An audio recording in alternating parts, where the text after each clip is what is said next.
Okay, so today we are starting history. So we will do this PDF in very. It will be like a quick revision, right? Just in 1 hour. Okay, so starting. वैसे तो मैं हिंदी में पढ़ूंगी. इतिहास 3 भागों में बांटा गया है. प्राचीन भारत का, मध्यकालीन भारत का और आधुनिक भारत का. ठीक है. तो पहले समझते हैं. देखो, प्राचीन भारत का इतिहास ना ऐसे मत समझो कि बोल दिया इतिहास तो मतलब कि एक पॉइंट शुरू हो गया. मतलब कहने का मेरा ये है कि जैसे कि यहाँ पे नीचे लिखा है प्राचीन भारत का इतिहास, तो इसमें भी 2 पार्ट हो जाते हैं. एक पुरातत्व है और एक इतिहास है. देखो, इतिहास हम उसे बोलते हैं जिसका हमें कुछ कुछ कुछ लिखित साक्ष्य प्राप्त हो, राइट. बट ऐसा भी रहा है जहाँ पे हमें लिखित साक्ष्य तो नहीं प्राप्त हुआ, बट हाँ कुछ ना कुछ अवशेष वगैरह मिले हैं, तो उसे हम पुरातत्व बोल देते हैं. ठीक है. तो प्राचीन भारत के इतिहास को हमने 2 भागों में बांटा, मतलब समझने के लिए. पुरातत्व और इतिहास. पुरातत्व में वो है जो लिखा विखा नहीं है, बस ऐसी खुदाई उदाई होती है ना, और ऐसे कुछ ना कुछ मिल गया, कुछ अवशेष मिल गया, राइट, साक्ष्य वगैरह, तो उनके आधार पर जो है वो है हमारा पुरातत्व.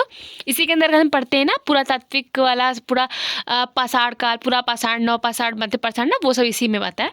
अच्छा, फिर इतिहास है जिसमें लिखित साक्ष्यों के आधार पर हो. ठीक है, तो चलो पढ़ते हैं भैया. अब पुरातत्व को भी मैं यहाँ पे 2 भागों में बांट दिया है. पाषाण युग, ताम्र युग और ये कांस्य युग. मतलब पाषाण युग और जो ताम्र युग है ये प्रागैतिहासिक काल कहलाता है, और जो कांस्य युग है ये आद्य ऐतिहासिक काल कहलाता है. समझाऊंगी, सब समझाऊंगी. तो पुरातत्व को मैंने 2 भागों में मेनली बांट दिया, प्रागैतिहासिक और आद्य ऐतिहासिक. प्रागैतिहासिक में क्या है? पाषाण युग और ताम्र युग. और आद्य ऐतिहासिक में क्या है? कांस्य युग. अच्छा, जो आद्य ऐतिहासिक है इसमें लिखित साक्ष्य तो है, बट प्रॉब्लम ये है कि हम उन्हें पढ़ नहीं पाए. जैसे कि सिंधु घाटी सभ्यता में हमें लिखित कुछ मिला तो है, बट हम उसे पढ़ नहीं पाए. ठीक है, तो उसी को आद्य ऐतिहासिक में डाल दिया. और ये प्रागैतिहासिक, अरे भैया लिख के ही नहीं गए हो तो क्या, राइट. तो ये हो गया. अब पढ़ते हैं पाषाण काल, राइट. हाँ, तो पाषाण काल, पाषाण औजारों की उपलब्धता उपयोग के आधार पर इसको फिर 3 भागों में बांट दिया. पूरा पाषाण काल, मध्य पाषाण काल और नवपाषाण काल. ठीक है, 3 भागों में बांटा गया. ये डेट नहीं याद रखनी है. नीचे दे रखा है कि विभिन्न कालों का समय निर्धारण जो है उपलब्ध साक्ष्यों के आधार पर अंतर सकरणी. हाँ, मतलब भिन्न भिन्न किताबों में भिन्न भिन्न मिला है, उससे कोई मतलब नहीं, वो इंपॉर्टेंट भी ना है. पृथ्वी की आयु 4000 मिलियन वर्ष है. मेरा गलत हो गया था, इसी जलवंश में आया था, इस बार हम नहीं कर पाए थे. खैर, पृथ्वी के विकास के क्रम में चतुर्थ कल्प को 2 भागों में बांटा गया है. प्लेस्टोनिक युग और हेलोसीन युग. इसमें इतना कुछ खास नहीं, बट रखो प्लेस्टोसिन वाला जो है ये हिमयुग है, और होलोसीन ये क्या है? ये नया आने वाला है. ठीक है, इसी में जो है पेड़ पौधे और ये सब पूरा विकसित हुआ, जंतु वगैरह. अब बात करते हैं पूरा पाषाण काल की.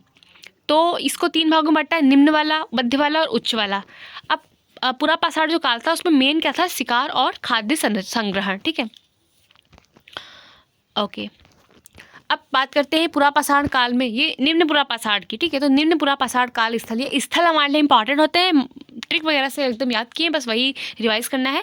तो सबसे पहला है सोहन नदी घाटी. यार मैं मतलब चलो कोई नहीं. सोहन नदी घाटी ना पंजाब, सोहन नदी घाटी मिला है पंजाब में. देखो यार, जो जॉब होती है ना, पंजाब जॉब, तो जॉब ना बहुत ज़्यादा सुहावनी लगती है. लाइक अभी वैसे मैं बेरोज़गार हूँ, तो मेरे को ना मतलब ऐसा लगता है क्या होता भी, लाइक अभी तुम लाइब्रेरी जा रहे हो, पढ़ रहे हो, पैसा खुद दे रहे हो, तब पैसा अपने हाथ में आएगा और फ्रीडम होती है और बाकी बहुत सारी चीज़ें, सैटरडे संडे. खैर, तो मतलब ये है कि जो जॉब होती है ना बहुत ज़्यादा लुक्रेटिव होती है, मीन्स सुहावनी होती है. तो सोहन नदी घाटी ना पंजाब से है. बेलन नदी घाटी. अच्छा, मैं तुम्हें बताऊँ, बेलन नदी घाटी और एक बोलन दर्रा है, कन्फ्यूज़ मत हो ना. बोलन दर्रा जो है वो मेहरगढ़ का है. ऐसे मेहरबानी करके बोल दो ना, ऐसे करके मैंने याद किया है. मेहरगढ़ का है बोलन दर्रा. और जो बेलन नदी घाटी उत्तर प्रदेश में है. यहाँ यूपी में ना मम्मी सीधे बेलन लेके आती है, कुछ भी उनको पूछना होता है तुरंत, मतलब मारने पीटने के लिए. तो ये हो गया. बेलन नदी घाटी जो है उत्तर प्रदेश का है. गुफा चट्टान आश्रय. डीडवाना ये राजस्थान का. डीडवाना बड़ा ढीठ है, ऐसे बोलते हैं, ढीठ. राजवाना में राजशाही एकदम हिसाब किताब है उनका, एकदम राजा की तरह रहते हैं, तो थोड़ा ना वो ढीठ होते हैं. डीडवाना, राइट. नेवासा महाराष्ट्र का है. ये यूं ही याद हो गया था. नेवासा महाराष्ट्र का है. फिर भी महाराष्ट्र महान राष्ट्र है एकदम. नवासा क्या इसमें बना? हुनसगी को मैंने याद किया हुस्न से. तो हुस्न वगैरह ना सब नौटंकी वगैरह होती है, कुछ ऐसा रियलिटी नहीं होता है, लोग भागते रहते हैं उसके पीछे. तो ये सब नौटंकी है एकदम. नौटंकी यानी कि नाटक, नाटक यानी कि कर्नाटक. तो हुनसगी यानी कि हुस्न, ये कर्नाटक का है. पहलगाम की बात करें तो ये कश्मीर में. देखो हमारे इंडिया में ना ऊपर से देखो सबसे पहले हमको क्या मिलता है, लद्दाख यूनियन टेरिटरी है, कश्मीर भी है, पर इधर साइड से आओ ना तो सब मतलब ऊपर ही ऊपर मिल जाता है, पहले ही मिल जाता है, पहले ही वो कश्मीर मिल जाता है, राइट। पाकिस्तान की साइड से आओ तो पहले ही ना कश्मीर मिल जाता है, पहलगाम है कश्मीर। और पटने जो है ये ना, यहाँ ये इंपॉर्टेंट है, ये CGL 22 के प्री में आया था, शुतुरमुर्ग वाला। देखिए उसमें ये पूछा था शुतुरमुर्ग के साक्ष्य कहाँ से मिले, मतलब उसमें ये था ऑप्शन में आई गेस कि निम्न पुरा पाषाण, उसमें बताना था कि निम्न पुरा पाषाण से जो है हमें शुतुरमुर्ग के साक्ष्य मिले हैं। तो ये जो है पटने महाराष्ट्र में है, राइट। अब आते हैं मध्यपुरा पाषाण का स्थल। Wait a minute, just give me a minute. हाँ, मध्यपुरा पाषाण काल के स्थल, तो ये है मध्यपुरा पाषाण के स्थल, ठीक है। मैं कुछ कंफ्यूज क्यों लग रही हूँ। पुरा पाषाण काल 3 भागों में बंटा, बिल्कुल सही है। निम्न पाषाण याद कर लिया आप, अब मध्य वाले फिर उच्च वाले याद करने, इतना ही तो है। अच्छा नहीं, अच्छा समझ में आया, ये निम्न पुरा पाषाण है, अब फिर मध्य पुरा पाषाण, मतलब इसे पुरा पाषाण में भी 3 भाग कर दिए हैं, बट टेंशन मतलब बचता रहो, पुरा पाषाण का है पुराना वाला। ओके, नेवासा फिर से मिल गया, ये सब पुराना वाला, ये महाराष्ट्र, वही कन्फ्यूजन लग रहा था। सिंह भूमि झारखंड में, चकिया वाराणसी में, भीमबेटका और सोनकटी, भीमबेटका पूछा गया था, ये आया था CGL मेंस 2022 वाले में 2 मार्च के पेपर में। तो भीमबेटका और सोन घाटी का है मध्य प्रदेश में, व्यास और सिरसा घाटी जो है हिमाचल प्रदेश में है। फिर पुरा पाषाण के अंतर्गत ये उच्च वाला है, तो भीमबेटका फिर से इनाम गांव, ये महाराष्ट्र का है, नेवाता ये महाराष्ट्र का है, डीडवाना राजस्थान का। तो ये जो इतने याद किए हैं ना, इतनी देर में, ये देखो ये, तो ये सब पूरा पाषाण वाले याद किए हैं, राइट। इसमें कुछ ऐसा खास तो है नहीं, एक बार रिवाइज कर लूँ। सोन जवाब लगती है सुहामनी, बेलन उत्तर प्रदेश, डीडवाना राजस्थान, नेवासा महाराष्ट्र, हुस्न कर्नाटक, पहला गांव कश्मीर, पटने महाराष्ट्र, नेवासा महाराष्ट्र, सिंहभूमि झारखंड, चकिया वाराणसी, भीमबेटका व सोन घाटी मध्य प्रदेश, और मध्य प्रदेश सोन घाटी, व्यास सिरसा घाटी हिमाचल प्रदेश, ठीक है। ये हो गया भीमबेटका की दुनियादारी। Okay, so now we moving towards मध्य पाषाण काल, मतलब मीजोलिथिक या मीजोलिथिक एज। अच्छा, इसे ना कुछ और बोलते हैं मीजोलिथिक को, शायद कुछ औजार से रिलेटेड कुछ नाम है इसका, या माइक्रोलिथ। शिकार प्रमुख मनुष्य समूह में रहते थे, पत्थरों के अत्यंत छोटे औजार प्रयोग में लाए जाते थे, जिन्हें माइक्रोलिथ कहा जाता है। ये माइक्रोलिथ बना के देखो दिया है। अच्छा, तो कला की बात करें तो भीमबेटका, रॉक पेंटिंग, मानव, पशु पक्षी, ये सब चीज़ें मिली हैं। भूमि स्वामित्व की बात करें तो 9 पाषाण में लोग जो है भूमि के स्वामी थे। पूछ सकता है पेपर में कि भूमि के स्वामी कब थे, तो 9 पाषाण के टाइम। मृदभांड बनाए गए थे अनाज संग्रहण हेतु, ठीक है। अच्छा, अब ये नोट एक दे रखा है, कैटल हुर्क तुर्कीय प्राचीनतम आवासीय बस्ती। बाय द वे, कैटल हुर्क जो है ना, ये एक 9 पाषाण काल में स्थल है। इसको मैंने कैटरीना कैफ से याद किया था, कैट, तो वो नई मतलब अभी भी नई एकदम लगती है, तो प्राचीनतम आवासीय बस्ती। ये याद रखना कि कैटल हुर्क अगर पूछेगा ना कि किस काल से रिलेटेड है, तो ये नए वाला है 9 पाषाण से। ओके, सो नाउ आदि प्रागैतिहासिक काल, मानव द्वारा खोजी गई प्रथम धातु है तांबा। एक ग्रामीण समाज था, ओके। और यहाँ पे दक्षिण पूर्वी राजस्थान में बनास घाटी के पास में 2 मिले, आहड़ सभ्यता और गिलूंड, ओके। सीकर राजस्थान गणेश्वर सभ्यता। फिर पूर्वी भारत में मिला चिरांद जो है ना, ये भी एक 9 पाषाण कालीन स्थल है, चिरांद। और चिरांद आई गेस बिहार में है, हाँ, अरे यार लिखा ही है बिहार। चिरांद गंगा बिहार में है, बर्दवान और बिदानपुर ये पश्चिम बंगाल में, ओके। नया नाम है मिदानपुर, दान, गाल, पंगाल, दान, ठीक है। किसी को दान दो लेकिन उसके गाल पे चाटा मत मारो। बिदानपुर है पश्चिम बंगाल में, ओके। सो नाउ जो इम्पोर्टेंट है वो है प्रमुख स्थल, बाकी सब बकवास। लंगनाच, तो मेरे को यार अजीब से नाम लग रहे हैं सब मध्य पाषाण के। ये सारे जो अभी याद कराने जा रही है मध्य पाषाण का है। तो लंगनाच जो है ये गुजरात का है,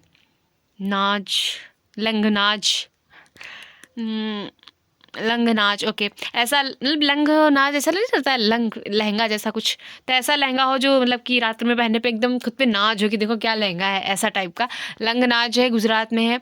भीमबेटका याद सबने याद है। चौपानी मंडो ये बेलन घाटी इलाहाबाद के, चौपानी। भीरभानपुर ये है पश्चिम बंगाल में, भीरभानपुर पश्चिम बंगाल में। बागौर, गौर से देखो राजा जी आ रहे हैं, बगौर राजस्थान। संगल कल्लू, नाम ही अजीब सा है, कल्लू कर्नाटक। तूतीकोरिन ने दक्षिण तमिलनाडु में, याद रखना है, ये आसान सा है हालांकि बहुत पढ़ा है। और आदमगढ़ जो है ये मध्य प्रदेश का है, आदमगढ़ जो है मध्य प्रदेश का है। सो आदमगढ़ जो है बागौर से सर्वप्रथम पशुपालन के साक्ष्य प्राप्त होते हैं, ओके। और पालतू पशु के रूप में सबसे पहले कुत्ते को अपनाया गया था, ओके। नाउ 9 पाषाण काल की बात करते हैं। इस काल के लोग कृषि खाद्य उत्पादन से परिचित थे और इसका सबसे पहला जो स्थल ज्ञात हुआ है वो है मेहरगढ़, बलूचिस्तान, पाकिस्तान में है, जो कि हाँ। अब आते हैं इनके सारे स्थल से। तो सबसे पहले बात करते हैं मेहरगढ़ की। तो यहाँ पे पक्की ईंटों का उपयोग किया है। पक्की ईंटों का यूज़ करके बहुत बड़ी मेहरबानी कर दी भाई। पक्की ईंटों का यूज़ किया उस टाइम पे, क्या मतलब मेहरबानी कर दी हम लोगों पे, वहीं से तो सीखा है और क्या। तो पक्की ईंटें जो ना ये मेहरबानी करके आई हैं, मेहरगढ़ से आई हैं। गेहूँ, जौ और कपास, ओके। तो गेहूँ, जौ और कपास आदि की खेती भी होती है। कश्मीर घाटी, बुर्जहोम बहुत पढ़ा है बचपन से, गुफकराल ये बचपन से पढ़ रहे हो। बिहार, चिरान, गंगा नदी के किनारे अस्थि औजार भी यहाँ से मिले। अस्थि औजार जो यहाँ से मिलेंगे, कैसे याद रखोगे अस्थि औजार? अस्थियों का पूरा हार बना के पहले, वो देखा नहीं होगा टीवी में, छोटे थे तब कुछ अस्थियों का पूरा एक माला बना के पहन लेते थे वो, कुछ तंत्र मंत्र वाले।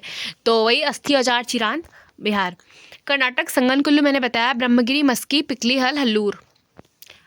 मोटा अनाज की खेती भी होती थी। और श्री अन्न तो ये इस बार का है। मेरी आंखों में दर्द हो रहा है, खैर मूव ऑन। उत्तर प्रदेश की बात करें तो इलाहाबाद, चावल उत्पादन के लिए क्या जगह का नाम था? एक नाम है कोल्डी हवा, राइट, कोल्डी हवा वो है चावल उत्पादन के लिए, उत्तर प्रदेश, ठीक है। आंध्र प्रदेश, भीमा, कृष्णा, तुंगभद्रा नदी के समीप, बुधिहाल, नागार्जुन कोटा और ये उतनूर, ओके। तमिलनाडु में पीएम पल्ली, अभी ऊपर बताया था, मध्य में क्या? तूतीकोरिन, राइट, पीएम कल्ली और कावेरी, ओके। बेलंग घाटी मैंने बताया था। महगढ़ा लिखा है, मेहरगढ़ का, ये मेहरगढ़ होना चाहिए, महगढ़ा लिख दिया है। पिनक्कल में है ये। अच्छा, कोल्डिया बताया था अभी ऊपर, चावल वाला। गौरव सबको पता है, मेघालय। अच्छा, मेघालय से अभी ना हाल ही में एक जीआई टैग दिया गया है, कोई हल्दी है, नाम नहीं आ रहा मुझे हल्दी का, कुछ नाम है, बट ऑप्शन में तो कर लूँगी। वो हल्दी ना, वो मेघालय वाली है, उसको जीआई टैग मिला है अभी। ओके, तो बुर्जहोम की बात करें तो श्रीनगर से 16 किलोमीटर पश्चिम, ये क्या 16 किलोमीटर, इस बकवास चीज़ है। बुर्जहोम, गुफकराल बता दिया ना, और ये गुफकराल में अस्थियों से निर्मित औजार व हथियार मिलने चिरान के अलावा। कला मैंने बता दी, मृदभांग वाला सब हो गया। कैटल होल की प्राचीनता वासी होती है, क्या पुराना, अच्छा वो पेज फिर से आ गया है, वही मैं सोचूं। आदि ऐतिहासिक काल की बात तो मैंने अभी बताया था पूरा, यार ये तो अभी पढ़ के गए हैं हम। अच्छा, इसको अब हटाओ, ये बहुत हो गया इतनी देर से। तो बस ये लास्ट में पढ़ के फिर अगले चैप्टर पे मूव कर जाते हैं, मतलब अगला नोट जो इसमें है कंपाइल्ड है। तो खेतड़ी के खाने और मलंज खंडीय खदाने, ये सब जो है कॉपर की है। मृदभांड, ये लाल काले, हाँ ये लाल काले व मटमैले रंगों के थे मृदभांड, वो मिट्टी का पॉट बनाते थे ना, उसे बोलते हैं। घोड़ा एक ही जगह मिला था, सुतकांगडोर, लेकिन वो तो सिंधु में आएगा, कहाँ में चले आए यहाँ। अस्थि कला सब बनाया था, यस, ओके डन। अब बात करते हैं सिंधु घाटी सभ्यता, जिसे बोलते हैं हड़प्पा सभ्यता। देखो, हड़प्पा सबसे पहले मिला था स्थल, ठीक है, इसलिए इसको हड़प्पा सभ्यता जो है सबसे उपयुक्त इसको नाम मानती हूँ, क्योंकि वो पहला स्थल था ना। और सिंधु नदी, देखो जो हड़प्पा है वो तो रावी नदी के किनारे है, बट सिंधु काफ़ी ज़्यादा बढ़िया रहा, तो शायद इसलिए सिंधु। अच्छा चलो पढ़ो आगे। सिंधु नदी घाटी एक कांस्य युगीन सभ्यता रही। इसका नाम जो है जॉन मार्शल ने दिया था, सिंधु नाम जो है जॉन मार्शल ने दिया था, जॉन बनेगा डॉन वाला, जॉन मार्शल ने दिया था सिंधु, राइट, सिंधु नाम दिया था। भारतीय पुरातत्व सर्वेक्षण विभाग के प्रथम सदस्य अलेक्जेंडर कनिंघम, और भारतीय पुरातत्व सर्वेक्षण विभाग के पिता भी इन्हीं को कहा जाता है, किसको? कनिंघम को। हड़प्पा पहला खोजा गया स्थल था।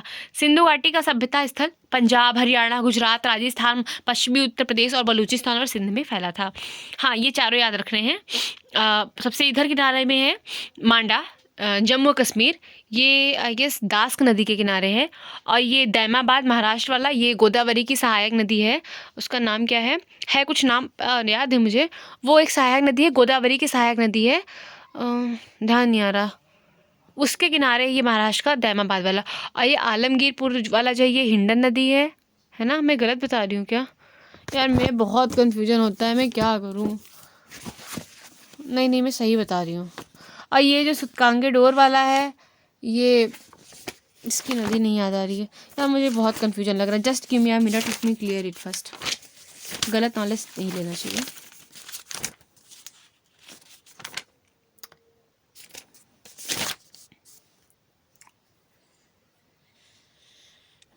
मैंने कहीं लिखा ही नहीं है इसमें। जस्ट 1 more मिनट यार, मेरे को ल्यूसेंट में देखना पड़ेगा, गलत नहीं याद कर सकती।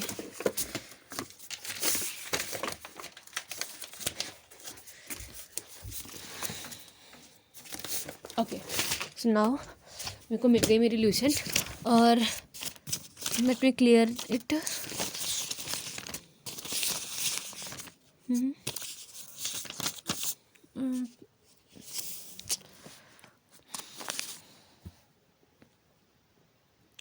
हाँ, मिल गया। सो मैं थोड़ा सा गलत बता रही थी आई गेस। दाश्क नदी वाला जो है ना वो सुतकांगी डोर है, और ये जम्मू वाला हिंडन है, और आलमगीरपुर ये इधर वाला ये है ना। और ये मैं पूरा कन्फ्यूजन करती, सब छोड़ो, अब मैं फिर से दोबारा बता रही हूँ कि क्या मैंने बताया इतनी देर में। ओके, तो ये जो है ना सुतकांगी डोर ये दाश्क नदी वाला है, ठीक है। और ये हिंडन नदी वाला ये आलमगीरपुर है, और ये ऊपर ये जम्मू कश्मीर है, और ये दाइमा बेद ये गोदावरी नदी वाला है, ठीक है। ये थोड़ा हो गया जो हो गया, कोई नहीं कोई नहीं कोई नहीं। चलो फिर आगे मूव करते हैं। और ये कॉपर और टिन से बनाते थे ब्रांच, टिन लेकर के आते थे अफगानिस्तान से और कॉपर लाते थे राजस्थान में खेतड़ी के खाने।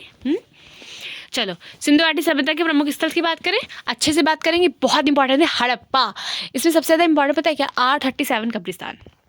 लिखा नहीं है इसमें लेकिन मिला तो था, 837 कब्रिस्तान पंजाब प्रांत में है, वर्तमान पाकिस्तान में। दयाराम साहनी ने खोज की थी 1921 में। अच्छा 1921 में कुछ और हुआ था, क्या हुआ था, मोपला विद्रोह खत्म हो गया था 1921 में, ठीक है। बहुत लंबा चला था ये मोपला वाला, केरल में जो था। तो बट ऑप्शन में ना ऐसे ही 1921 ही देता है मोपला विद्रोह का टाइम, बाकी शुरू हुआ था उधर 1800 करके कुछ 70 के टाइम पे। खैर हाँ, तो 12 अन्नागार मिले, हाँ 12 अन्नागार मिले 6 एक पंक्ति में। लेकिन अगर पूछे सबसे बड़ा अन्नागार तो वो मोहनजोदड़ो है, ठीक है। और हाँ हड़प्पा अप्पा रावी नदी के किनारे हैं। और अब बात करते हैं चन्हुदड़ो की। तो चन्हुदड़ो की एक खास बात ये मुझे मिली थी कि इसमें सीटाडेल ही नहीं है, एक भी सीटाडेल नहीं है। सबसे बड़ी बात तो ये है, सीटाडेल नहीं है। देखो सिटी विदाउट सीटाडेल। तो ये मोहनजोदड़ो के दक्षिण में है। खोज इसकी मजूमदार ने की थी। मजूमदार को मैंने मजदूर से याद किया, मजदूर आदमी यार दिन भर दौड़ता रहता है चन्हुदड़ो। और हाँ चन्हुदड़ो में ना वो कुत्ते बिल्ली वाले निशान भी मिले, मतलब कुत्ता बिल्ली सब दौड़ रहे होंगे तो वही चन्हुदड़ो में मिल गए उनके निशान, राइट। अब मोहनजोदड़ो की बात करें तो सिंधु प्रांत में सिंधु नदी के तट पर है। राखलदास बनर्जी ने किया नृत्य करती हुई, देखो मोहन तो वो वहाँ पे नृत्य कर रही है एक युवती। और बहुत बड़ा सा स्नानागार है, अन्नागार है, ठीक है। मृतकों का टीला प्राप्त हुआ है और पशुपति सील मिली है। और एक बियर्ड मैन है जिसको लोग महादेव कहते हैं, तो बियर्ड मैन भी मिले हैं हमको, कहाँ से, मोहनजोदड़ो से। और पुरोहित वाला भी कुछ मिला था यही मोहनजोदड़ो से। लोथल थल, देखो रात में ना थल जल थल को दिखता है नहीं, तो लोथल गुजरात का है। प्राचीनतम बंदरगाह है, जहाज बनाने का स्थान है। आग की वेदी मिली है और टेराकोटा शिप मिला है और जॉइंट बैरियल मिला है। कालीमंगा की बात करें, काले काले बैंगन, राजस्थान में कितना वो धूप पड़ता तो सब बैंगन ना काले काले हो गए, है ना, बैंगनी की जगह ना काले बैंगन हो गए। और हाँ एक वो हल वाला कुछ था इसमें, हाँ ये देखो जुते हुए खेत के साथ ब्लैक बैंगल्स मिले हैं। हालांकि काली बंगा का मतलब ये होता है काली बैंगल्स मतलब चूड़ियाँ, लेकिन हमने अपने तरीके से याद कर लिया बिकॉज हमें तो याद करने से मतलब। घग्गर नदी के किनारे हाय रे मेरा घाघरा। ओके आगे पढ़ो। सुतकांगे दौड़ की बात करें तो हाँ सुतकांगे दौड़ में ना वो घोड़े वाला भी मिला है, घोड़े के साक्षी मिले हैं। और ये क्या लिखा है, कैस्टल सिटीज़ हैं। What it mean castle cities, I don't know. Dholavira, वीर तुम लड़ो दिन हो या रात, गुजरात। धौलावीरा गुजरात में उत्तरी भाग में विभाजित था। और ये हाँ धौलावीरा में ये था कि 3 भागों में था, मतलब वहाँ पे वीर लोग रहते थे एकदम, तो ना 3 भागों में उसको डिवाइड कर दिया था कि मतलब बहुत ज़्यादा सेफ्टी रहता कि। और राखी गढ़ी था हरियाणा में। राखी ने हरे हरे रंग का कुछ पहन रखा है। और ये हड़प्पा का सबसे बड़ा स्थल, भाई राखी इतना बड़ा त्यौहार होता है तो उसी नाम पे रख दिया कि ये सबसे बड़ा स्थल है, चलो यहाँ से राखी गढ़ी। और ये हरियाणा में है। और राखी ने हरे हरे रंग का कुछ पहन रखा है। और टेराकोटा के बने खिलौने मिलते हैं। एक कुछ और याद किया था इससे, बनावली। अब राखी बनती भी बहुत हैं, उनको भाव दे दिया तो बहुत ज़्यादा बनती हैं वो। तो हरियाणा में घग्गर नदी किनारे, हाँ राखी ने घाघरा पहन रखा था। ग्रिड प्रणाली नहीं थी। भिड़ाना की बात करें तो सबसे पुराना, हाँ भिड़ाना ये शायद मध्य प्रदेश में है, सबसे पुराना सिंधु घाटी सभ्यता का स्थल है। All right, so now citadel and lower towning की बात करते हैं। नगर नियोजन कैसा था, तो इनका जो गढ़ थे ना वो सब मतलब ऊंचाई पे बने हुए थे, ठीक है। और ये निचले से ये सब कुछ मतलब नहीं सिटाडेल का, निचले स्तर थे। और ये सब चन्हुदड़ो में गढ़ नहीं पाए गए, तो मैंने बताया ना एकदम मजूमदार ने खोज की, सब दौड़ते ही रहते थे, टाइम कहाँ था, दौड़ाई करते तो कोई नहीं बना पाया। और धौलावीरा में 3 भागों में था। ग्रिड सिस्टम क्या होता है पता है, सबको पता है। आगे बढ़ो। विशाल स्नानागार मोहनजोदड़ो में मिला था और यहीं पे मिला था सबसे विशाल अन्नागार भी, आयताकार बना था। आयताकार ही तो होता। 11.88 से 7, ठीक है। ओके, पक्की ईंटों से बना हुआ था, राइट। पक्की ईंटें सबसे पहले कहाँ मिली थी? मेहरगढ़ में। बड़ी मेहरबानी कर गए पक्की ईंटों से। ओके, देखो विशाल अन्नागार मोहनजोदड़ो में पाए गए। अन्न की कोठरी कहता है। हड़प्पा का अन्नागार की बात करें तो 12 अन्नागार पाए गए, 6 अन्नागार की 2 पंक्तियाँ थी। ड्रेनेज सिस्टम मस्त था, एग्रीकल्चर भी बढ़िया थी, और खेत जोतने का हल यही बता रही थी। ऊपर भी हल के बारे में कुछ, तो ये कालीबंगा से मिला था। नाला वाला का यूज़ करते थे। चावल के साथ मिले लोथल गुजराते हैं। कोल्डी हवा से भी मिले थे। अबे कहाँ कोल्डी हवा चली गई मैं, सिंधु की बात हो रही ना, यहाँ लोथल से मिले थे।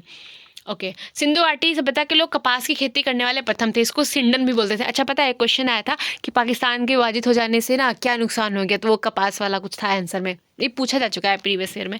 तो सिंधु घाटी सभ्यता के लोग कपास की खेती करने वाले प्रथम थे। भैंस, बकरी, भेड़, सुअर, गधे के साथ मिले, बढ़िया है। घोड़ा मिला है उसको कांगेड़ से। ओके, पशुपति की सील, प्रोटोशिवा बैठे हुए हैं योग मुद्रा में। अच्छा, हाँ, ये एक इम्पॉर्टेंट था ये कि ना कौन कौन से पशु मिले हैं उनके मतलब साक्ष्य। तो ये सर ने बहुत अच्छा बताया था कि better dear right. But spelling का थोड़ा सा ध्यान रखना, या फिर ऐसे ना याद कर पाओ तो ऐसे याद कर लो।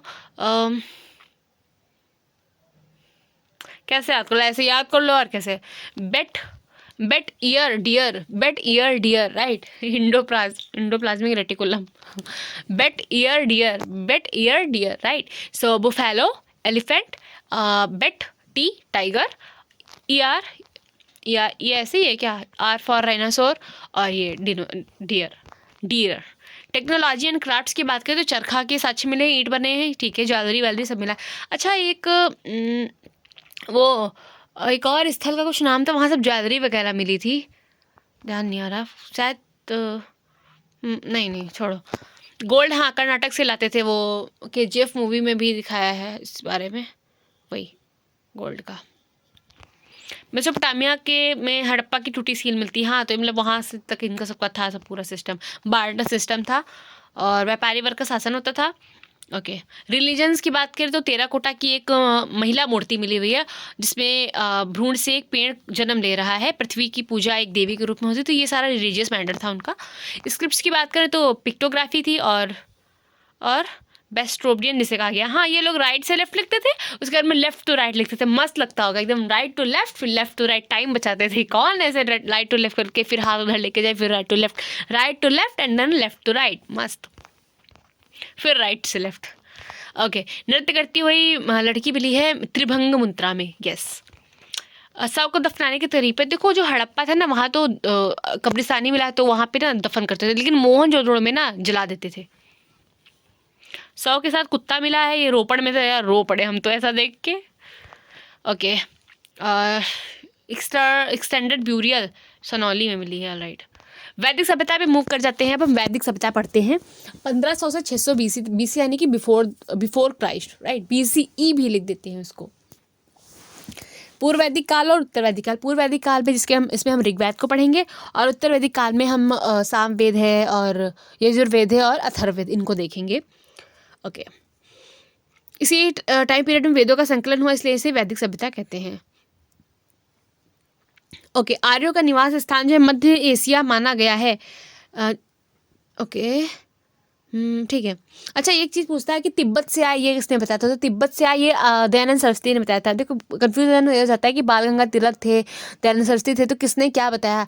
तो जो दया भाभी थी ना, वो तारक मेहता वाली दया भाभी, वो बहुत बातें करती थी ना, तो दयानंद सरस्वती जो थे, इन्होंने बताया था क्या कि तिब्बत से आए हैं। तिब्बत लाइक थोड़ा सा लगता नहीं बातूनी टाइप का, तिब्बत, दयानंद सरस्वती, दया भाभी बातें बहुत करती। और जो बचा था तिलक, ये उत्तरी ध्रुव वाले थे, मतलब ये तिलक लगाने की इतना शौकीन थे। बाल गंगाधर तिलक उत्तरी ध्रुव पे भी गए तो भी तिलक लगा के गए, बाल गंगाधर तिलक, ध्यान रखना पेपर में नंबर लेने हैं। ओके, सो बोगज कोई शिलालेख जैसे एक शिलालेख है, जिसमें जो है 4 वैदिक देवताओं और उनके जन्मस्थल के बारे में तुर्की में ये मिला था, यस। भाषा के आधार पर कुछ शब्द हैं, इसकी भ्राता है, सप्त है और अंदर, ये सब चीज़ें जो यूरोप और इंडिया के डिक्शनरी में सेम है। वेदों की बात करें तो वेद मतलब कि वेद का ये था कि ये श्रुति थी। श्रुति मतलब कि जो सुन के बताया जाए, सुन के बस एक से दूसरे में ऐसे वैसे चलते चला गया। और ओल्डेस्ट टेक्स्ट की बात करें तो इसी टाइम पर जैन अव्यवस्था जो कि ईरान का टेक्स्ट है, यस, वो भी कहते हैं कि हुआ था। अच्छा, कंपाइलेशन, ओके ओके। अपौरुष मतलब कि पुरुषों के द्वारा नहीं लिखा गया है, भगवान ने लिखा है, ऐसा बताते हैं, गिफ्टेड बाय गॉड। वेदों के उपखंड की बात करें तो संहिता है, ब्राह्मण है, आरण्य है और उपनिषद है, ठीक है। और जो उपनिषद है इन्हीं को जो है वेदांत भी कहते हैं। और सभी वेदों का आखिरी चैप्टर ब्राह्मण कहलाता है, ठीक है।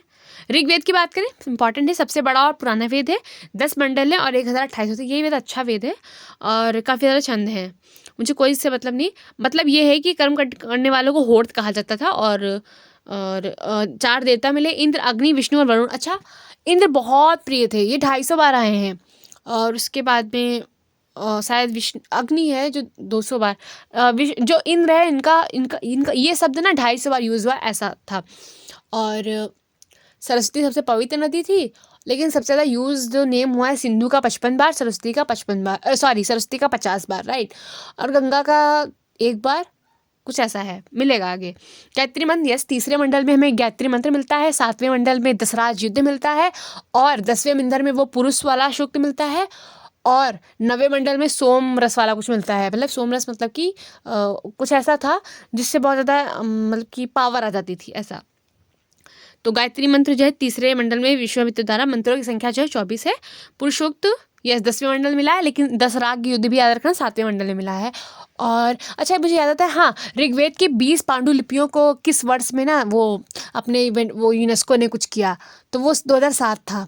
और कुछ ऋग्वेद से रिलेटेड एक और है जिसको यूनेस्को में 2008 में किया था, मेरे को इतना ध्यान नहीं है, लेकिन था ऐसा कुछ भी नाकल में। ऑलराइट, अभी मैं क्वेश्चन वाला भी करवाऊंगी, क्वेश्चन सर ने करवाया है ना, वो भी मैं कंप्लीट कर लूँगी, तो सब हो जाएगा, क्लियर हो जाएगा। हाँ, ये देखो 90 मंडल में भगवान शिव, 2 से और 7 मंडल ये पहले बना है, जबकि 1, 8, 9 से बाद में है। सामवेद संगीत की सबसे पुरानी पुस्तक है, 2 उपनिषद है इसकी, छंदोगी उपनिषद और केन उपनिषद। सामवेद को गायन जो करता है वो कहलाता है उद्गाता। यजुर्वेद की बात करें तो मंत्रों का संग्रह 2 भाग में है, यस, शुक्ल यजुर्वेद और कृष्ण यजुर्वेद। सतपथ ब्राह्मण बहुत अच्छा है, बहुत अच्छा है, सतपथ ब्राह्मण बहुत बहुत बहुत अच्छा है। इसमें काफ़ी अच्छे अच्छे मतलब कि जैसे कि मंत्र दिए हैं, जैसे कि वो है ना एक मुझे ध्यान ही नहीं है क्या मैं बता रही हूँ, बट है कुछ सुनने, जैसे कि वो शांति मंत्र है ना, सर्वेशाम स्वस्थ भवतु, और वो जो तमसो माँ ज्योतिर्गम्य, तो ये सब बहुत बहुत अच्छा है ये। खैर, टू द पॉइंट आते हैं। प्रमुख उपनिषदों की बात करें तो यस, बृहदारण्य उपनिषद सबसे पुराना है और कठोपनिषद जिसमें नचिकेता की कहानी है। मतलब नचिकेता ऐसे याद रखो, कठोर, बहुत मतलब कठोर कहानी थी नचिकेता वाली, यम यम और नचिकेता। अथर्ववेद 20 खंड में ये पूछा जा चुका है, ये 20 खंड वाला क्वेश्चन। जादू टोना वाला है, तंत्र मंत्र वाला, वशीकरण वाला, ये चाहिए वो चाहिए, आओ आओ, ये वो, ओके। वसुधैव कुटुंबकम का उल्लेख हमें महाउपनिषद में मिला है। वसुधैव कुटुंबकम बिल्कुल बहुत अच्छा स्लोगन है, वसुधैव कुटुंबकम महाउपनिषद में मिला है। सत्यमेव जयते ये मुंडकोपनिषद में। पुरोहित को ब्रह्मा कहते थे। ये बहुत आसान है। संख्या देखो, कपिल देव थे, वो संख्या गिना करते थे भाई, क्योंकि क्रिकेटर थे, गिनना पड़ता है कितने नंबर बनाए। तो कपिल देव, सांख्य मुनि। न्याय गौतम, ये मुझे ऐसे याद है, मतलब कि न्याय वैय दिलाने के लिए ही नए धर्म की स्थापना की थी, क्योंकि पहले ना बहुत ज़्यादा सब बहुत दुनियादारी हो गई थी ना, बलि देना ये वो, तो भी न्याय दिलाने के लिए गौतम बुद्ध ने नया कुछ धर्म लाया, ऐसे याद कर सकते हैं। वैसे ऐसे ये ऋषि कणाद है, तो इनको मैंने कान से याद रखा है। देखो कान कुछ विशेष होते हैं, वैसे बस बन गया, मन में याद हो गया। योग तो वही पतंजलि सबने याद है। उत्तर मीमांसा की बात करें तो बद्रायण, मैंने ऐसा किया, उत्तर दिशा से बादल आ रहे हैं, उत्तर दिशा से, तो उत्तर मीमांसा बद्रायण। और पूर्वी मीमांसा जैमिनी, पूरब पे जैमिनी, ठीक है, ऐसे याद कर लो, पूर्व मीमांसा जैमिनी, जो बचा है वो जैमिनी। या ऐसे पूर्व मीमांसा मिनी, देखो पूरब की दिशा में मिनी सा निकलता है ना, सन कितना मिनी सा दिखता है पूर्व दिशा में, तो पूर्व मीमांसा जैमिनी, राइट। वेदांग की बात करें तो वेद को समझने के लिए वेदांग होते हैं, कुल 6 वेदांग है, शिक्षा, कल्प, व्याकरण, निरुक्त, ज्योतिष और छंद। पूर्व वैदिक काल की बात करें तो ऋग्वैदिक काल भी कहा जाता है इसे। ऋग्वेद से पता चलता है, हिमवंत, हिमाचल, मुंजावत यानी कि Hindu Kush. Okay okay okay, Jhelum, Sindhu, Chenab, Vyas, राशि, इनके सबके बहुत मतलब वन, सच बता रही हूँ, 3 साल से जब से प्रिपरेशन शुरू की है ना, तब से ये नाम मैं पढ़ पढ़ के थक गई हूँ। सिंधु को बोलते सिंधु, झेलम, वितास्ता, वितास्ता को मैंने ऐसे याद किया, वितास्ता टीज कर रहा था तो झेला दिया उसको। चिनाब, बहुत नवाब बनते हैं, अस्किनी, बस ऐसे याद हो गया, एक फ्रेंड थी, मतलब एक मेरी फ्रेंड की फ्रेंड का नाम अस्किनी है, तो उससे मैंने याद कर लिया, वो लखनऊ के नवाब ऐसे करके। व्यास की बात करें तो बड़ी आस है, विपाशा बसु की आश है, व्यास है। रावी पुरुषनी, मैं रावी हूँ करके एक सीरियल आता था, तो वो बेचारी बच्ची को पुरुष बन के रहना पड़ता था, तो रावी पुरुषनी। सतलज, लज्जा नहीं आई बिल्कुल भी, सतुत्री, हालांकि साथ साथ से रिलेट करके भी याद कर सकते। सरस्वती का सरस्वती था। 10 राजन ने यही मैं बता रही थी, जो 7वें मंडल में मिला था, रावी नदी के किनारे हुआ था। भरत कबीले राजा सुदास व 7 कबीलों के नेता एक पुरुष कबीले का राजा के बीच में था। हाँ, और इसमें ना वशिष्ठ थे और वो अ, एक और थे, विश्वामित्र और वशिष्ठ, इन दोनों ने मतलब कि एक को सपोर्ट करके कुछ हुआ था युद्ध वगैरह, ऐसा बताया था सर ने, एक को जगह से पढ़ा था। हाँ, 4 वर्णों में विभाजित किया गया, ब्राह्मण, क्षत्रिय, वैश्य और शूद्र, काम के आधार पे हुआ था, बट बाद में देखो क्या हाल हो गई आज। चुनाव भी इसी पे हो जाता है। बाल विवाह प्रचलन में नहीं था, विधवा पुनर्विवाह होते थे, और हाँ वो होता था ना हस्बैंड का भाई से वाला नियांग, जो कि बिल्कुल भी लॉजिकल तो नहीं लगता, बट ठीक है, अब याद करने पे फोकस करो। गाय को पवित्र कहा था, इसको अधन्या कहा जाता था। राजनीति के बाद के सभा, हाँ ये ना सभा होती है जिसमें महान महान लोग होते थे, और समिति होती थी जिसमें आम लोग होते थे। यस, कुल गांव 20 जनराष्ट्र, फिर यही आगे चल के मिलेगा वो 16 महाजनपद, वो इसी से आगे की इकाई है। सेना के प्रमुख को सेनानी, okay okay, done done. Indra, Purandar जिन्हें कहते, सबसे ज्यादा बार इनका नाम आया है। अग्नि, भगवान और मनुष्य के बीच की कड़ी कह जाती है। रुद्र, ये पशुओं के देवता है, ठीक है, रुद्र जो है पशुओं के देवता। अदिति जो है मदर ऑफ गॉडेस है, और नो एनिमल वर्शिप थी, और ये सब चीज़ें। गेरू रंग के मिट्टी के बर्तन पाए गए हैं, यस। आर्य ग्रंथों की भाषा संस्कृत। ऋग्वेदिक में ऋषि विश्वामित्र और देवी के रूप में पूजी जाने वाली नदियां व्यास और सतलज की भी संवाद, यस यस। ये देखो सर ने लिखाया है यहाँ पे, 2007 में शामिल किया गया था। 1800 से 1500 ईस्वी की 30 थी। 30 ऋग्वेदिक पांडुलिपियों को यूनेस्को का हेडक्वार्टर कहाँ है? न्यूयॉर्क में है, ठीक है। चाइल्ड के लिए ये यूनाइटेड नेशन कुछ करके है, चाइल्ड, अरे यार मैं क्या बता गई, यूनेस्को है ये, तो मैं यूनिसेफ बता गई, यूनिसेफ पढ़ा था ना, मुझे यूनेस्को का नहीं ध्यान है, शायद पेरिस में है, पता नहीं, देखना पड़ेगा। ओके, तो यूनेस्को की memory of the world heritage में 2007 में शामिल किया गया था, बस इतना नहीं, 2007 में, ठीक है। ऋषि विश्वामित्र, ये व्यास और सतलज मतलब कि मित्र है, और तुमको बिल्कुल भी लज्जा नहीं आई उससे, मतलब लज्जा नहीं आई, बहुत आस थी, पैसे दे देगा, ऐसा टाइप का। ऑल राइट, सो जैन धर्म और बौद्ध धर्म की बात करें, बहुत इंटरेस्टिंग टॉपिक है, और बहुत फास्ट वे में हम सब कंप्लीट कर लेंगे, बहुत लंबी पीडीएफ तो नहीं है, सब कंप्लीट हो जाएगा, 2 पार्ट्स लग जाएंगे शायद।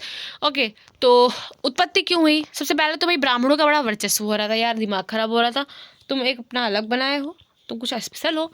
फिर बहुत ज़्यादा अनुष्ठान होने लगे कि ये बलि दो, वो बलि दो, दुनियादारी करो, ठीक है।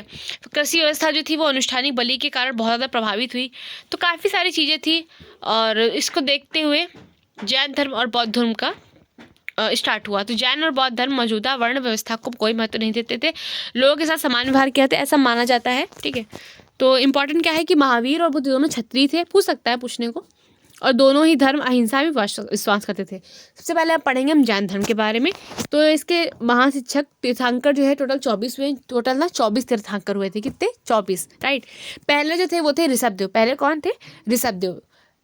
ऋषभदेव का चिन्ह है सांड, जो लिखा है बुल, तो वही, तो ये अयोध्या में इनका जन्म हुआ था, ऐसा मानते हैं कि इनका जन्म जो है अयोध्या में हुआ था। हमको बस 3 याद रखने हैं, पहले 23वें और 24वें। 23वें थे परशुनाथ का वाराणसी में। सरपेंट को पता नहीं क्या बोलते हैं हिंदी में, मुझे ध्यान नहीं आ रहा। सरपेंट तो सांप नहीं ध्यान आ रहा मुझे, याद था वैसे ये मुझे, कमल नहीं, सॉरी भूल जाओ इसे, वो देख लेना। 23वें जो थे परशुनाथ वाराणसी, सरपेंट ध्यान नहीं आ रहा मुझे। 24वें हमारे वर्धमान महावीर हैं, इन्हीं को मेन फाउंडर कहता है, और इनका चिन्ह है लॉयन यानी कि शेर। वेदों में केवल 2 तीर्थंकरों का हमें उल्लेख दिखता है, पहले जो ऋषभ हैं, और 22वें अरिष्टनेमी। 22वें कौन से? अरिष्टनेमी जी, ठीक है, अरिष्टनेमी 22वें मिले हैं। वर्धमान महावीर की बात करें तो 540 बीसी में जो है इनका जन्म हुआ था। क्या? नहीं, जन्म जो है इनका 540 बीसी में हुआ था अप्रॉक्स, और कुंडग्राम वैशाली बिहार में हुआ था। मृत्यु की बात करें तो 72 वर्ष की आयु में 468 बीसी में पावापुरी में पावापुरी खाते थे, बिहार में इनका जो हुआ था, तो पावापुरी, ठीक है। ध्यान ये रखना है कि कुंडल ग्राम में जन्म हुआ था, और पावापुरी में इनको निर्वाण मिला। कैसे याद रखेंगे हम? महावीर कुंडलग्राम, देखो इतने महान थे कि मतलब कि पूरे गांव वालों ने इनकी कुंडली देखी थी, कुंडग्राम, ठीक है। और फिर उसके बाद में पूड़ी खाए थे, पाव पाव भाजी, नहीं ऐसा नहीं याद करते, तरीके से याद करना चाहिए। पाव पूड़ी में इनका जो है अपना हो गया, राइट। ओके, सो इनके पापा का नाम था सिद्धार्थ। अच्छा, सिद्धार्थ ना अभी आगे मिलेंगे बौद्ध धर्म, वहाँ पे उनके बचपन का नाम था। ऐसे ही यहाँ पे इनके मम्मी का नाम था शायद नहीं, पत्नी का नाम था यशोदा, और वहाँ पे उनकी मम्मी का नाम है यशोधरा, तो ये ध्यान रखना है। तो इनके पापा का नाम था सिद्धार्थ, मम्मी का नाम था त्रिशला, पापा का नाम था सिद्धार्थ, सिद्धार्थ त्रिशला, इनसे इनका सिद्धार्थ त्रिशला और कुंडलग्राम और पावापुरी और महावीर, और फिर महावीर की यशोदा, यशोदा, राइट। ओके, बेटी का इनका नाम था अनोजरा प्रियदर्शनी, और इनके जो दामाद थे जमाली, यही महावीर के पहले शिष्य बने। 30 वर्ष की आयु में रहता है क्या, इनको 12 साल बाद मुक्ति ज्ञान मिला। और जो महावीर थे उन्होंने 29 वर्ष की सॉरी बौद्ध वाले थे जो उन्होंने 29 वर्ष की आयु में गृह त्याग किया था। थोड़ा सा कंपेयर करके याद करना ठीक रहता है, कन्फ्यूजन ना हो। ओके, ऋजुपालिका नदी थी इनकी, और बस पावापुरी में ही इन्होंने पहला अपना उपदेश भी दिया। अब जैन की बात करें तो सम्यक ज्ञान, सम्यक दर्शन और सम्यक चरित्र। जीवन जीने के 5 सिद्धांत बताएं। अहिंसा करो, सत्य बोलो, अस्तेय करो, ब्रह्मचर्य और अपरिग्रह। जैनों के बीच विभाजन होता है, यस विभाजन हो गया था। भद्रबाहु चले गए थे कर्नाटक, फिर ये इन्होंने कहा कि दिशाएं ही हमारे वस्त्र हैं, और मतलब थोड़ा सा भद्दा लगता है ना ऐसे देखने में, मतलब अच्छा उनका अपना बिलीव है बट भद्दा भद्दा सा लगता है ना, तो ऐसे याद रखेंगे कि भद्रबाहु, और ये जो है इधर रह गए थे। अरे ये मैं कहाँ, ओके, चंद्रगुप्त मौर्य और भद्रबाहु, हाँ चंद्रगुप्त मौर्य जो थे ना, इन्होंने संलेखना विधि से जो है अपना प्राण त्यागे थे। नेतृत्व करता है इनके दिगंबर भद्रबाहु वाले के थे। 1 महीने के लिए चले गए थे कर्नाटक श्रवण बेलगांव, उधर वो भीषण अकाल पड़ गया था, और लौट के तो दिखा रहे तुम लोग तो कपड़ा पहन रखे हो सफ़ेद सफ़ेद। तो इस सफ़ेद वालों ने कहा कि हाँ तुम लोग नहीं पहने हो, तुम लोग भद्दे भद्दे लग रहे हो, ऐसे करके याद किया, ऐसे करके याद कर लो यार। ओके, सो स्थूलभद्र थे नेता श्वेताम्बर बोलो के, और इनका मतलब कि दोनों में बड़ा मतभेद है, ठीक है, उससे हमसे मतलब नहीं है, हालांकि जितना लिखा है याद करना है। तो प्रथम जैन परिषद की बात करें तो इसका संरक्षण जो है बिंदुसार ने किया, बिंदुसार ने काफ़ी संरक्षण किया, क्योंकि चंद्रगुप्त का बेटा था। अच्छा, चंद्रगुप्त मौर्य, राइट, उनका बेटा था बिंदु, नहीं बिंदु का बेटा था चंद्रगुप्त, बिंदु से बन गया था चंद्रगुप्त, राइट। अच्छा, एक मिलता है बिंबिसार, बिंबिसार तो हर्रेक वंश में था, वो हशीन मासू करके याद किया है ना, हाँ हर्रेक वंश, फिर शिशुनाग है, फिर नाग वंश है, और फिर मौर्य वंश है, फिर शुंग वंश है, फिर कर्ण वंश है, राइट, ये ध्यान रखना है।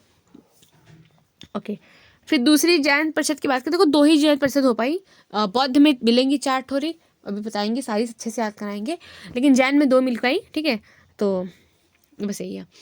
ओके, अब ये देखते हैं rock cut cave temple, yes, ये रॉक कट केव टेम्पल कहाँ है, ओडिशा में है। हाथी गुम्फा अभिलेख, ये ओडिशा में है। और उदयगिरी एंड खंडगिरी केव्स की बात करें तो ये भी ओडिशा में है। दिलवाड़ा जैन मंदिर, सब ये सब सिंपल चीज़ें हैं, बट एक स्क्रीनशॉट लेना तो बनता है। ओके, गोमतेश्वर, यस, बाहुबली की बहुत बड़ी सी मूर्ति लगी श्रवण बेलगांव कर्नाटक में, फर्स्ट तीर्थंकर के बेटे थे ये, ऑलराइट। अब बात करते हैं संरक्षक की, तो मौर्य चंद्रगुप्त मौर्य और पुत्र इनका बिंदुसार, इन्होंने जैन धर्म को बहुत ज़्यादा संरक्षण दिया। बिंबिसार और अजातशत्रु भी, अच्छा बिंबिसार इनके समकालीन थे, ऑलराइट, बुद्ध दोनों के, बम्बा एक कुछ था, अच्छा छोड़ो, जो याद आ रहा है उतना पढ़ती हूँ। आइए करते हैं अवलोकन बौद्ध धर्म का। गौतम बुद्ध जो कि शाक्य वंश के थे, जन्म इनका हुआ था 563 ईसा पूर्व लुम्बिनी नेपाल में, और निर्वाण मिला था 483 में। बचपन का नाम था सिद्धार्थ, पापा का नाम था सुद्धोधन, मम्मी का नाम था महामाया, बट फिर उसके बाद में इनका कुछ मौसी वाला कुछ सिस्टम था, गौतमी।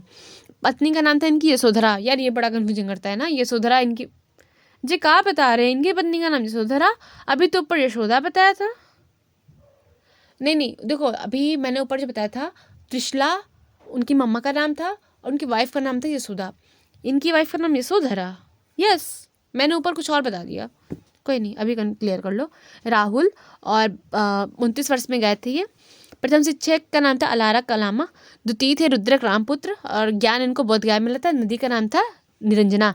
अच्छा, और जैन वालों में नदी का क्या नाम था, ऋजुपालिका। ध्यान कैसे रखेंगे हम कि ये निरंजना है। देखो उस टाइम ना जन मतलब कि लोग बुद्धू थे, निरंजना, लेकिन उनको निरंजना मतलब बुद्धू बहुत निरंजना, यार याद कर लो ऐसे ही, निरंजना बौद्ध धन, निरंजना बौद्ध धन, निरंजना बौद्ध धन, राइट। क्या रॉन्ग क्या, राइट। प्रथम उपदेश दिया उन्होंने सारनाथ में, ठीक है। उन्होंने अपना पावापुरी में दिया था, पावापुरी में भी उनका निर्माण भी हुआ था। तो बौद्ध के जीवन की महत्वपूर्ण घटनाएं पढ़ते हैं। रथ जो इनका चलना चलाता था, यस, बहुत जानते हैं। कमल इनके जन्म का प्रतीक है।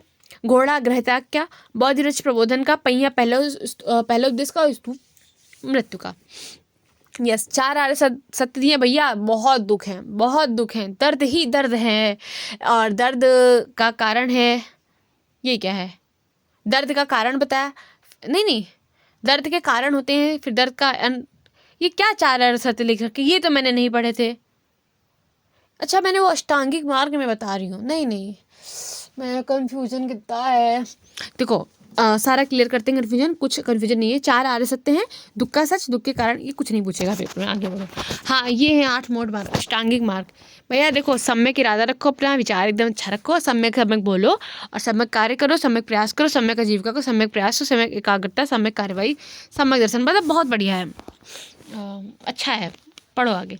हाँ, इम्पॉर्टेंट जो है वो अब आया है, वो सब अब जो पेपर में पूछा जाएगा वो है बौद्ध संगीतियाँ। 4 संगीति हुई, और पहली वाली हुई थी कहाँ, राजगृह में। और राजगृह में ना था कौन इनके टाइम पे, अजातशत्रु था, और एक कौन था वो अध्यक्ष, कौन अध्यक्षता किसने की थी, महाकश्यप ने। देखो सब, तो पहली हुई थी राजगृह में अजातशत्रु और महाकश्यप। दूसरे में था वैशाली से मुझे याद आता है वज्जी साली जी वज्जी जो था ना, ये गणतंत्र था, भांजपन में हम पढ़ेंगे ये सब। तो वैशाली, काला शोक और सबकामी। अबे शोक क्यों करते हो, वैशाली और सब काम कर डालेंगे, तो काला शोक और सबकामी। पाटलिपुत्र, मोगली और शोक, कमिश्वीर, कनिष्क, वासुमित्र, आसान है, कर लेंगे। हाँ, ये 2 संप्रदाय में बट गया था, तीसरी नहीं खोपड़ी न फोड़ दूँ। बौद्ध धर्म के संप्रदाय 2 संप्रदाय में विभाजित था, हीनयान और महायान। मूर्ति पर विश्वास नहीं करते हैं हीनमाल वाले, और महा वाले करते हैं, ठीक है। बोधिसत्व के नाम की वज्र, प्राणी, अमिताभ, अवलोकती, ये सब दुनियादारी। त्रिपिटक, यस त्रिपिटक, और ना अंगुत्तर निकाय में मिला था वो महाजनपद वाला, मिलेगा आगे वो सब, यस। जातक कथाएँ वगैरह हैं, पिछले जन्म के बारे में बताया है। बुद्ध चरित्र यासव घोष ने लिखा है। मृच्छ कटिका शूद्रक ने लिखा है। टर्म्स ऑफ बुद्धिज्म तो सिंपल है, टर्म्स में क्या ऐसा खास है। सबसे बड़ा स्तूप है केसरिया, राइट। धमेक जो है ये सारनाथ में है, और बस यही है। हाँ, बोरोबुदेर सबसे बड़ा है शायद मंदिर, कुछ टाइप का, जावा इंडोनेशिया में है, जो कि 8 पवित्र स्थान है ये सब। हाँ, विश्वविद्यालय हमारे लिए इम्पोर्टेंट है। नालंदा कुमार गुप्त। नालंदा से मुझे ध्यान आता है नाला, तो कुमार किसे बोलते हैं, लाइक छोटा बच्चा हो, कोई कुमार है भी, तो नालंदा। विक्रमशिला, धर्मपाल, विक्रम मतलब कि पराक्रम टाइप का, तो पराक्रम होता है, तो वो लोग सब लोग मतलब कि धर्म का पालन करते हैं, मतलब कि, या फिर ऐसे कह सकते हैं कि धर्म का पालन करने वाला इंसान बहुत पराक्रमी होता है, कायर नहीं होता। ओदंतपुरी गोपाल, ओदंतपुरी गोपाल, ठीक है। अब बात करेंगे हम 5वें चैप्टर की, और 45 हो गया, मैं 9 तक पढ़ाऊंगी, फिर मैं बंद कर दूंगी। तो महाजनपद और मुगल साम्राज्य की 5वां चैप्टर है, जो कि लगभग आधे नोट्स हो गए, 2 पार्ट में कंप्लीट होगा ये, ओके। महाजनपद और मगध साम्राज्य, भारत 600 ईसा पूर्व। हाँ, सब क्या ऐसा कुछ इसमें खास नहीं है, आगे बढ़ो। यस, अष्टाध्यायी किताब, ये सब चीज़ें अष्टाध्यायी पुस्तक में बताया गया है कुल 40 जनपदों के बारे में। बौद्ध साहित्य की बात करें तो अंगुत्तर निकाय और दीघ निकाय है, और भगवती सूत्र में 16 जनपद में। यस, ये जो महाजनपद थे ये राष्ट्र साहित्य और गणतंत्र गणराज्य थे। 5 महाजन, ये सब क्या है, मल्टीपल डिसीजन थे। वज्जी, मल्ला, कंबोज की राजधानी थी हाटक। अस्मिक, असाका, कुछ पोटली करके था। तो ये 5 महाजनपद तो थे ना, ये रिपब्लिक थे। वज्जी, साली वाला, वैशाली वाला, मल्ल, कंबोज, कुरु और अशाक। और बाकी 11 जो थे वो राजतंत्र आदि में। अच्छा, मुझे नहीं पता था, मुझे लगता था सिर्फ 2 ही थे। राजधानी और आधुनिक अवस्थिति पढ़ते हैं। अंग, चंपा, मगध, पाटलिपुत्र और राजगिरी। काशी, वाराणसी है, वत्स, कौशाम्बी, ये सब याद हो गया, बहुत बार पढ़ा है। कौशल, श्रावस्ती, सूरसेन, मथुरा, पांचाल और कुरु, मत्स्य, विराट, चेदी, सोथीपति, बांदा, अवंती, कंबोज। कंबोज पूंछा लिखा है तो हाटक थी ना। मगध गंगा नदी के दक्षिण में है। बहुत शक्तिशाली था, इसके लिए बहुत लड़ाई होता था इसीलिए। और वरुण और रस्सी के नाम पे पड़ा वाराणसी। अच्छा। मथुरा उत्तर प्रदेश और दक्षिण भारत के मिलन स्थल पर स्थित है। ओके। सबसे बाद जो था मगध के बाद सबसे ज्यादा शक्तिशाली था अवंती। मगध के उदय के कारण आइए जाने इन महान नेताओं के बारे में। हाँ, ये है हसीन माशूक। तो हर्रे का आते हैं सबसे पहले। इसमें ये था कि ये ना बहुत दहेजिया टाइप का आदमी था। 3 पत्नी जो थी, सबसे खूब सारा दहेज लिया। प्रसेनजित की पुत्री कौशल, छेलना, जिच्छवी वाली और ये सब चीज़ें। चिकित्सक जीवक शायद इनका बेटा ही था, इलीगल वाला। अपने चिकित्सक जीवक को उज्जैन भेजा। हाँ, वहाँ से ना ये यहाँ से भी कुछ जमीन जायदाद ले लिए थे। अजातशत्रु देखो, बिंबिसार, फिर अजातशत्रु ने अपने पापा बिंबिसार का हत्या करके फिर बैठा था। फिर अजातशत्रु का पुत्र उदयन आया, उसने भी ऐसे हत्या करके बैठा था। तो अजातशत्रु चेलना का पुत्र था। लिच्छवी पर विजय प्राप्त की, कौशल को हराया और प्रथम बौद्ध संगीत का संरक्षण किया। अजातशत्रु बताया था ना, जब महाकश्यप ने अचित्सा की थी, राजगृह में हुई थी। अपने पापा बिंबा को निपटा दिया इन्होंने। युद्ध इंजन गुलेल, वो क्या देखा है उसमें बाहुबली में जो हम देखे हैं ना, वो अजीब अजीब तरह के यंत्र, वो ऐसे वो इसी के ऐसे बताते हैं कि इन्हीं के दिए हुए हैं। उदयन थे, इन्होंने राजगृह से पाटलिपुत्र कर दिया राजधानी। फिर आए शिशुनाग, अवंती को हराया, मगध को मिलाया और कालाशोक ने द्वितीय बौद्ध संगति की संरक्षण दिया। नंदवंश, महापद नंद, इनको एक राठ की शीर्षक ले रखा था। फिर इसके बारे में धनानंद आए। अलेक्जेंडर ने इनके शासनकाल के दौरान पे जो है भारत पर आक्रमण किया था। मेसोडोमिया का जो कि शासक था अलेक्जेंडर, इनके बेटा का घोड़े का नाम कुछ अच्छा सा नाम था, उनके नाम पर शहर बनवाया था। हाइडेस्पीस का युद्ध हुआ रस झेलम नदी के किनारे। मौर्य वंश, चंद्रगुप्त मौर्य, आगे पढ़ेंगे सब पूरा। समाज की बात करें तो मिट्टी के बर्तन थे, चिंद के चांदी के सिक्के थे। मेरे को थका लग रहा है अभी। यस, किसानों को अपनी उपज का 1/6 भाग देना पड़ता था। बाली राजा को स्वैच्छिक भेंट थी, टोल टैक्स था। नंदवंश का अंतिम शासक था धनानंद। विक्रमशिला बताया था धर्मपाल। अच्छा, और गोपाल क्या किए थे, और एक और थे यार, वो नालंदा वाले कुमारगुप्त। गोपाल ने कुछ बनवाया था आ करके, आ से था कुछ। एक बार जरा देख लूँ, मैं चैन नहीं पड़ता मुझे ऐसे। मिल भी जा। ओदंतपुरी था गोपाल, राइट, ओदंतपुरी गोपाल। ओके, तो अब हम आ गए हैं 6th वाली क्लास पे। कहाँ भागे चले आ रहे हैं। यस, ये 6th क्लास जो कि मौर्य साम्राज्य। तो इसको पर्सनली निपटा देते हैं, फिर अगला पार्ट आएगा। नहीं, अब मैं एंड कर रही हूँ। अब अगले देखो 38 पन्ने हो गए हैं, 74 पन्ने हैं, तो ये अगले पार्ट में बहुत आराम से हो जाएगा, right. So ending this class hair.